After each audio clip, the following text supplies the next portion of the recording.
The Chicago Bears won't say that the left tackle battle is over, but they showed it with how they're handling the position entering week 2 of the preseason, where the starters will play on Sunday.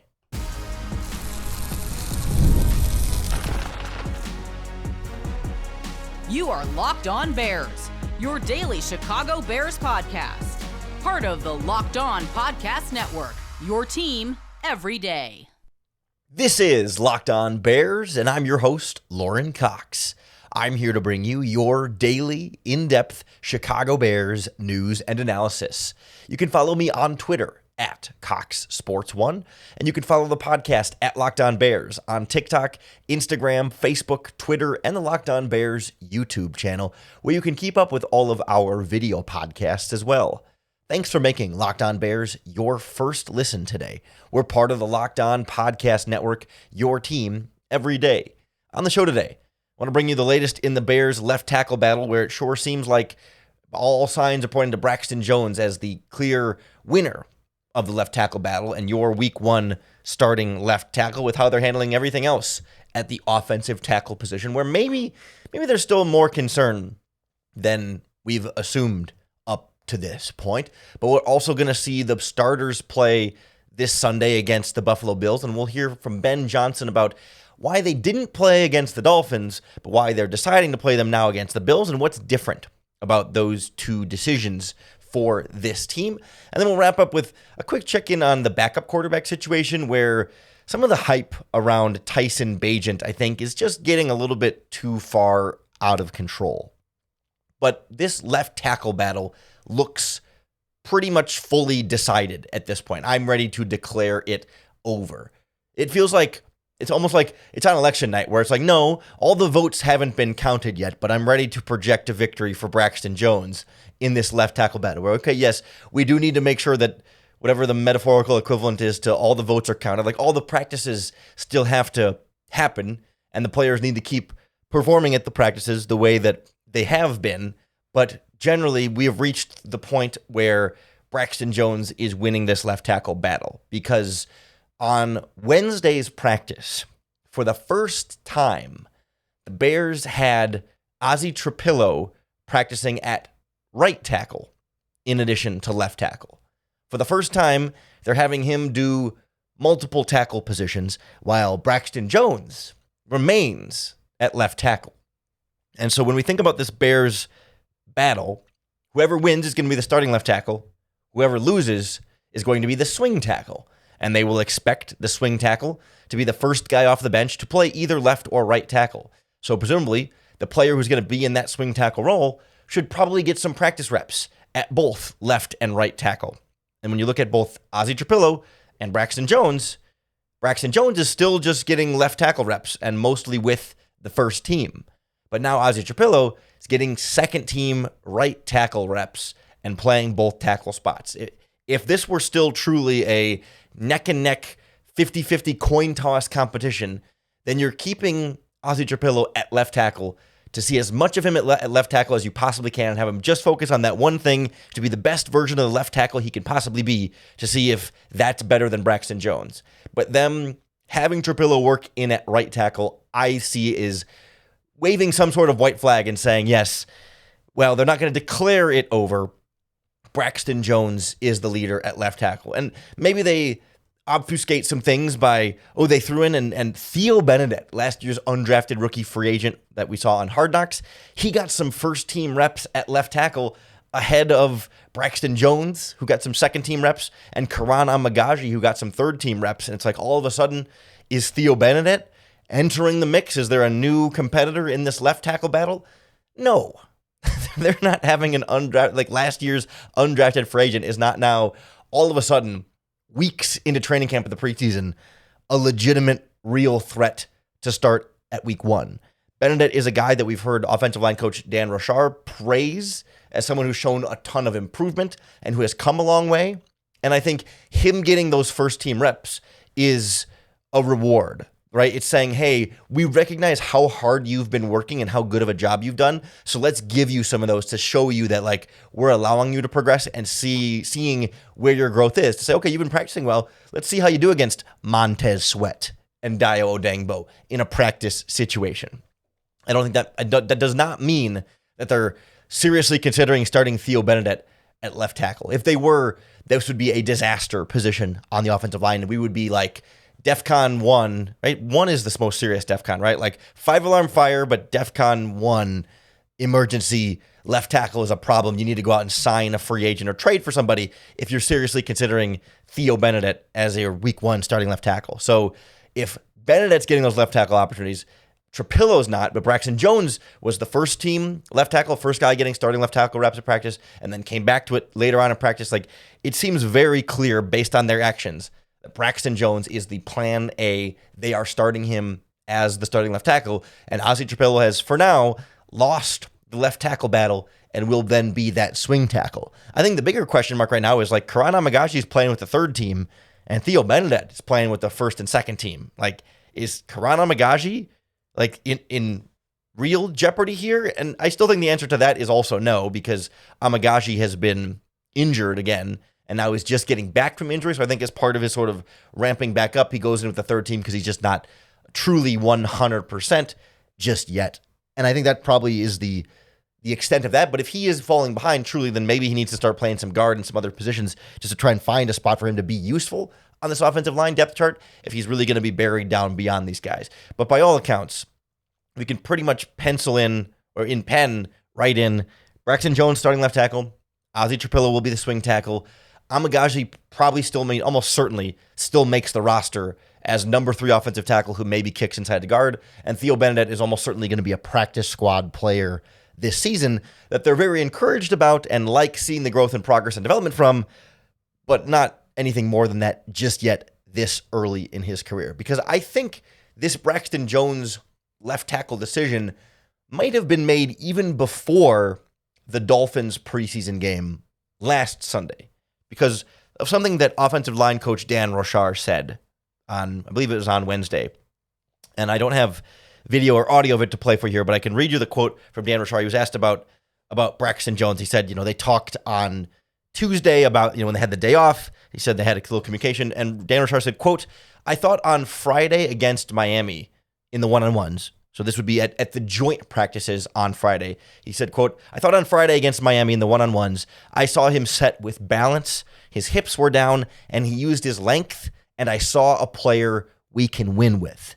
When I watched him on Sunday, as I told him, you reverted back to whatever this is for you, but that's not acceptable. So every day we have to go in and we'll have a standard. We'll maintain that standard and hold these guys to that standard, because what he does, or anyone that's playing left tackle or any other position, impacts the entirety of our group." So I think against the Dolphins in the joint practice on Friday, they kind of saw it all click for Braxton Jones. Said he's looking healthier, he's looking 100%, and he's following the technical guidance that they gave him. Yes, he struggles in the preseason game at times on Sunday, but I think they were kind of through that threshold and now just looking for a little bit more consistency as he gets even closer to a true game shape 100% recovered from the injury, which I'm still not sure we've quite reached just yet. But he's been on that upward trajectory to where that's where we're projecting he's the winner of the left tackle battle, even though it's not formally decided, but he's on the upward trajectory. Trapillo's doing the swing tackle duties already. That tells you that's a guy that's in second place and more or less out of the contention for the starting left tackle job. So when the Bears starters play on Sunday night against the Bills, we're going to see Braxton Jones as the starting left tackle. We'll see if he stays in longer than the rest of the starters, or how quickly Ozzie Trapillo comes in the game. And if Ozzie Trapillo comes in the game as the backup right tackle, or if he gets in at left tackle. And I'm curious to see just how much all of these starters are going to play, because Ben Johnson talks a lot about getting them more reps and more opportunities. So we'll hear from the head coach about why they didn't want the reps against the Dolphins in the preseason game last Sunday, but they do want the reps against the Bills in the preseason game this coming Sunday night, next on Locked On Bears. This episode of Locked On Bears is presented by Yahoo Fantasy. It's the best time of year. NFL kickoff is almost here, and that means fantasy football season is back in full swing. And this year, Yahoo Fantasy is turning things up with a fantasy football experience like never before. I play fantasy football on Yahoo, and you should too, whether you're a first-timer or a veteran making your millionth league. To celebrate now 28 years of fantasy football greatness, Yahoo Fantasy is dropping 28 big new features over 28 days throughout the month of August. To kick it off, they just dropped Yahoo Fantasy Guillotine Leagues. It's a killer new way to play fantasy football on Yahoo, where each week of the season, the lowest scoring team in the league gets eliminated until there's only one team left standing. With the season around the corner, now's the time to get your league together and give this new mode a try. Or if you're more into the classics, that's totally fine. You can still play in head-to-head private leagues or join a public league. Stay tuned for more killer announcements and start playing Yahoo Fantasy Football now at yahoofantasy.com/LockedOnNFL. So now that the left tackle battle seems to have been decided, we know who we're going to see when all of the Chicago Bears starters play on Sunday night against the Buffalo Bills. And I think a lot of Bears fans have been skeptical about Ben Johnson's approach to not playing the starters against the Dolphins, and now everyone's relieved that they're playing against the Bills. And I've maintained the whole time that I think he's got a plan that we weren't always clued in on, and maybe, just maybe, the head coach and the coaching staff working with the players every day knows a little bit more about how to handle their preseason reps than we do on the outside. And I was appreciative of Ben Johnson kind of bringing us behind the scenes a little bit on what that thought process was like, even if it's kind of after the fact, at least kind of bringing us back around to it, even though we didn't get it ahead of time necessarily. He kind of hinted at it, but now in reverse, or I guess in hindsight, he could kind of go into more details of exactly what it was and why they were able to, I guess, kind of sit them for the Dolphins game, but kind of get more out of sitting them then, but now getting more out of playing them against the Bills instead of sitting them against the Bills. And he's a little bit vague on the Bills thing, the Bills side of it, but you can kind of read between the lines and get a better understanding of what he means. So here's how Ben Johnson described it with a few follow-up questions from reporters. Well, last week, and really all through camp, I've been pretty consistent with the thought of reps are the most important thing to get him up to speed. And by the plan that we had a week ago, we were able to get him probably somewhere between 80 and 100 more reps than we would have been able to do had he played in the game. This week, it's a different schedule, different length of time in terms of in between games and all that. And so our plan right now is the guys that sat out last week, they will be playing this week. What do you learn from players who are established starters who are playing in the preseason game? What do you look for out of them? I think the trust that we've been talking about from the get-go, that's really where that comes into play. We haven't been here with this group, as a coaching staff. And so that trust has been earning, and we've been developing that amongst each other. It's not a one-way street. It goes both ways. And so I think that's just another step in the progression. I think it'll be great for them also. It's a night game. And so the ability to get ready, at the hotel the night before the game, we kind of went through that with the Family Fest with those guys that didn't play the other day. Family Fest, we stayed at the hotel and then getting to the stadium early and going through that process. And then now it's a night game, and so it's a little bit different procedure. And it doesn't matter if you're a rookie or if you're a 10th-year guy. I think going through those steps with a new staff, I think those are already critical components. And we know the plan. How much time are you thinking, Caleb, roughly? To be determined. We'll talk about that. We'll see how the joint practice goes and reassess. There's things that you kind of have in the back of your head when you make the plan for training camp.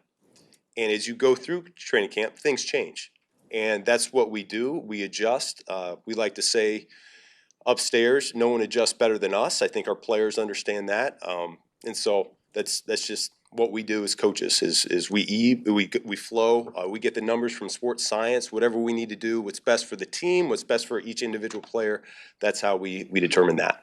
So there's a lot there, and I want to try and more slowly walk you through what Ben Johnson's plan was here and how he executed it, noting that he said in there, right, like plans change and they try and adapt. And I like that quote about like nobody adjusts better than we do. But the way I see it and the way he's kind of described it is, okay, going into the Miami Dolphins game, they had a joint practice on the Friday before the game on Sunday. And they looked at this and said, okay, if we're going to play our starters against the Dolphins on that noon game, then that means after that joint practice on Friday, we really can't do anything with them on Saturday or Sunday. They just got to get ready for the game. I mean, at most we can kind of do a walkthrough. And then after the game, we're not really going to be able to do anything with them on Monday or Tuesday. So then we can get them back for a practice on, the Wednesday and the Thursday. And then, you got joint practices again with the Buffalo Bills. So then you can't really do everything you want to do at joint practice. You got to kind of go by the joint practice rules. And then you won't have them for Saturday. And then they play Sunday again. You won't have them for 2 days after that. And so the idea was like, well, if we just don't play them against the Dolphins, then we can go hard at the joint practices on Friday. We can use the starters on Saturday. They can do that big long walkthrough or that big long practice before the game with just starters on Sunday. They can use the starters again on Monday. And that's how he says we got, I don't remember the number he said, 70 to 80 more reps with the starters because they didn't play in the preseason game, because they could use them more on Saturday, Sunday, and Monday, as opposed to the game prep and the game action eating up more than just the 3 hours of actual game time that the players would get. So then that begs the question of like, okay, if not playing against the Dolphins got them more reps, then why even bother playing them against the Bills? Because aren't you going to run into the same thing with the Bills joint practice on Friday and then the game on Sunday night and then a big break after that? And that is a question I don't think I have a perfect answer to here, but I at least have a theory on. I mean, I think part of it is that Ben Johnson did all along want to get the starters some kind of preseason action. I think from the get-go, his plan was we want to play the starters at some point. We're not going to play them in all 3 games. We're probably only going to play them in 1 game. And so in his mind, it's more about then which game makes the most sense to get them out there for. And that was never going to be the 3rd preseason game against the Chiefs. Like that's always, I think, going to be a game that's just purely backups. It's kind of like the 4th preseason game used to be, right? That's kind of the throwaway lost game. And so if you know that you're not going to use the starters in the 3rd preseason game, then using them in the 2nd preseason game gives you the most runway afterward, right? There's not another game after that they have to get ready for the following week. So even if the starters play on Sunday and they need Monday and Tuesday off, you now have like consecutive practices that, then you can go Wednesday, Thursday, Friday, Saturday, and beyond with no more preseason games for the starters to have to prepare for. So you can squeeze in a ton of reps after the Bills preseason game. Whereas between Bills and Dolphins, you had the squeeze of the upcoming Bills game after the Dolphins game that kept you from doing as much as you would have wanted to do had they played in that game, because they would have been limited by the Bills game still coming up and the joint practice with the Bills still coming up that week. But the Bears aren't joint practicing with the Chiefs for the final preseason game. So the starters can kind of just ignore that and blow that off and be good to go through the rest of the preseason and into the lead up to the regular season. So it was always a question of, should the starters play against the Dolphins or against the Bills? And if you play against the Dolphins, then you're bumping up against joint practices after the Dolphins game and limiting what you can do before the Dolphins game. But if you have them play against the Bills, then there's nothing afterward that's really going to be limiting you. So you can kind of go a little bit more full speed ahead with the players in that game. That to me is my read on Ben Johnson's approach there. It's the way to both get them some playing time and also maximizing those preseason reps. And I think in his eyes, he would rather get the maximum practice reps the first weekend against the Dolphins and then game reps the second weekend, as opposed to a couple of game reps first and then a bunch of practice reps after the game reps. Like, I think he'd rather say, like, let's squeeze as many practice reps in as we can before they actually do preseason game action to try and work on all the things in a practice setting before like an actual exhibition on field setting. So I'm not here to say that this is the genius best approach ever. I'm just here to say there's some logic behind how Ben Johnson has done it, and he knows the team better than we do. And I think you hired him because you'd like him to have some benefit of the doubt and know that he's smart. He's supposed to be smarter at this than we are. So let's hear him out and see him through and see how this plan works out. Because realistically, against the Bills, the Bears starters are going to play 1 or 2 drives, right? This is going to be 10 or maybe 15 snaps at most. This is not going to be the difference between winning in week 1 and losing in week 1. In the majority of this game, we're going to see Tyson Bagent and Case Keenum and Austin Reed. And I just hope that it doesn't fuel some of the ongoing Tyson Bagent hype that we're seeing, that I think there's justified praise for Tyson Bagent, and then there's taking things a little bit too far. So I want to kind of check in on where things stand with Bagent and what kind of the appropriate amount of like, hey, this is a pretty good backup quarterback, like the appropriate amount of hype, I guess, that he deserves and that we can give him next on Locked On Bears. This episode of Locked On Bears is presented by Monarch Money. Most people can't name all their financial accounts or even what they're actually worth, whether it's 401ks or properties and other investments. And if you don't have the full picture, you can end up leaving money on the table. That's where Monarch Money comes in. It's an all-in-one personal finance tool that brings your entire financial life together in one clean, easy-to-use interface on your laptop or phone. I've got the Monarch Money app on my phone, and I love it because it saves me so much time. They do the heavy lifting for you because I've linked all my accounts into Monarch Money. So instead of having to log into my investment portfolio, to have to log into my retirement account, to log into another app for my credit cards, another app for my bank accounts, it's all there in Monarch Money with clear data visuals, smart categorization of my spending, and it can finally help me feel a little bit more in control of my money without ever having to touch a spreadsheet. So don't let financial opportunity slip through the cracks. Use promo code LOCKEDONNFL at monarchmoney.com in your browser for half off your first year. That's 50% off your first year at monarchmoney.com with promo code LOCKEDONNFL. So Tyson Bagent has certainly been a quality backup for the Chicago Bears, not only so far this preseason, but in past years. There's a lot to like about Tyson Bagent, and I'm in no way coming on here to say Bagent isn't good or that you shouldn't like Bagent. But this week we've seen a particular amount of like local media hype for Bagent in a way that feels like it's gotten a little bit out of control, and we can find a middle ground between like we can praise him and really appreciate having him as a quality backup quarterback and not make Caleb Williams comparisons and get too far ahead of ourselves on like whether there's, I don't even want to use the word quarterback controversy, but and for this conversation, like this started with some local radio talk, and there was another local media outlet podcast website kind of group talking about this a little bit.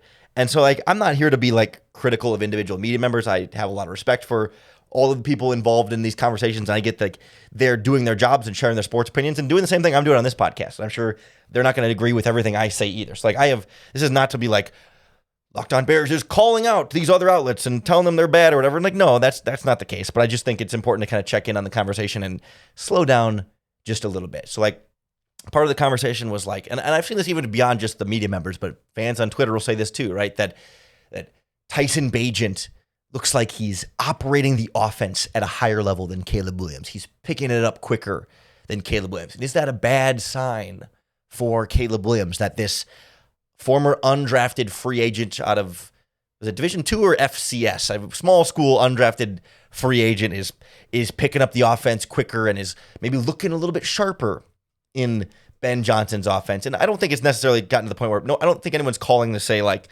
Bagent should be starting. It's more so like, is this a concern about Caleb Williams being slower than a player like this? And I'm not sure that that's, on the front end, even a fair evaluation of the situation. Like, I get that there's some eye test of like, yeah, in the preseason game, Bagent was, 19 or 13 of 19 for 103 yards, a touchdown, and an interception that was not his fault. Hit a receiver in the hands and then popped up and then somebody else got it. There was a dropped pass as well, and the offensive line really, especially on the interior, struggled a lot for Tyson Bagent. He was under pressure a lot, and yet he was still able to move the offense, drive them down the field, and score some points. Like, I was very impressed with what Tyson Bagent did. But we didn't see Caleb Williams in the preseason game. Like, there's not even a point to compare to. And people say, well, at practice, Bagent has a good command of the offense too, and Caleb, there's been more mistakes or guys not getting set up correctly or whatever it is with Caleb. And first of all, like, it's a lot more than just the quarterback that determines that for the offensive operation. And second of all, I don't know that any of us on the outside, save for maybe former NFL quarterbacks, are we qualified to say who's operating the offense better? We might be qualified to say who's completing more passes, who's more accurate with their balls, whose passes are hitting the ground more, who's connecting on bigger plays. Like those kind of things anybody can see from the sideline.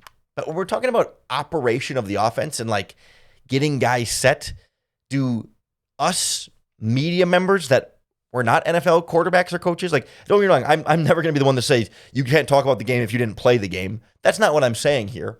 I just wonder, like, we do sometimes act like we have the definitive expert opinion on everything, and as opposed to just like a perspective, but not the definitive truth and answer on the spot. I don't think anyone can definitively say, like, clearly Tyson Bagent has been operating the offense at a higher level. You can say, I've seen evidence of practice that kind of looks like Bagent might be operating it at a higher level or whatever, but like, I don't know that we have any real concrete evidence that the coaching staff feels that way or that the team feels that way.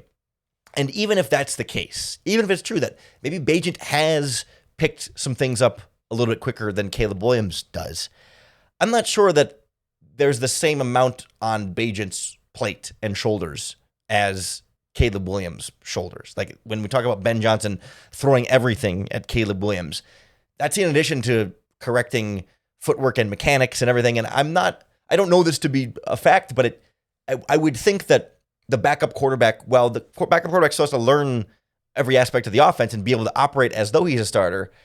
I'm not sure there's as much intricacy going in with trying to master individual receivers and their route depth and their timing and little things like that I think they put more on Caleb Williams' plate in that regard. There's a lot of the same things, but then I think there's extra that go on Caleb Williams' plate. And on top of all of that, even if Bagent is picking it up faster, he's not the more talented quarterback. He's not the better of the two quarterbacks. He's never going to be, not never, but like, he's never going to be the quarterback that gives you the better chance to win. Like, even if it takes Caleb a little bit longer to pick it up because Bagent's just a slightly faster learner or whatever it might be, like, that doesn't mean Bagent gives you a better chance to win in week one or anything like that. It doesn't mean Caleb is some idiot who can't pick up the offense. Like, Ben Johnson's whole job is to teach it to Caleb Williams in a way that will make it approachable and that Caleb Williams can learn, right? So that's the whole goal. And so those two are working in conjunction. It's not just like Ben Johnson is always right and Caleb Williams has to be or can't be wrong and he's just trying to catch up to Ben Johnson's right. Like, part of Ben Johnson's forming this offense is forming an offense for Caleb Williams. It's not trying to make Caleb Williams adopt to Ben Johnson's offense. It's making an offense for Caleb Williams. So it's on the coach to help build a system that Caleb Williams does pick up and operate effectively. It's not like, oh, if Caleb can't run Ben Johnson's offense, then you got to get Caleb out of here, because Ben Johnson's offense is Caleb Williams' offense. So to me, it's just a totally moot point about whether Bagent is picking up the offense faster or not. I don't believe truly, I mean, maybe picking it up faster is harder to measure, but in terms of who's operating the offense more effectively, I don't fully believe that that's actually the case when it comes to Bagent versus Williams. And then even if it is, it doesn't really matter and isn't something that's going to affect this Bears team this season. I certainly get the understanding of like, hey, maybe because Bagent is playing so well, he's someone you do want to keep around and you'd like to reward and be a part of this Bears roster for the foreseeable future. But let's also not forget Tyson Bagent as an undrafted free agent is super cheap right now and will be a restricted free agent this upcoming year. So the Bears have a lot of control over Tyson Bagent's contract, and they don't need to go out of their way to like lock him into some big contract extension right now. What we've seen from Bagent isn't enough that like some team is going to come give him a mega contract this offseason as a restricted free agent. He might get a decent sized contract, and maybe he could even potentially price himself out for the Bears. I'm not saying that's out of the question, but I think it's pretty unlikely. You don't see a lot of teams go after a quarterback and give big money to a quarterback that had really good preseason, but then didn't do much else in the regular season. Like, we've seen Bagent start a couple of regular season games as a rookie 2 years ago, and there were some flashes there, but like, you haven't seen teams come calling, offering massive trade compensation for Tyson Bagent. Like, I just think we can all really like and appreciate Tyson Bagent and not get it so out of control to think like, oh no, he's so good that either he should be starting or he's better than Caleb or that they're going to lose him to other teams. Like, we tend to overvalue our own players that we see in the preseason and training camp, and other teams aren't going to bend over backwards and go out of their way unless they really see like concrete regular season action. Like, we've seen backups who come in the regular season, play really well for a couple of games, and then get a big deal. I think back to, it wasn't Green Bay Packers legend Kevin Cobb, was it? Was he the one that got that big deal? Was it the Packers that he had the really was it the Eagles he played really well for? It was the Eagles he played really well for and then got signed by the Cardinals. But I think there was a Packers, Matt Flynn. That's who I was thinking of.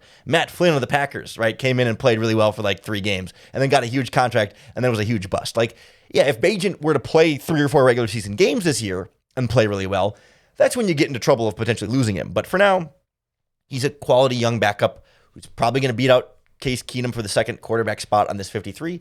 And we can just enjoy and appreciate that for what it is without having to make it anything more.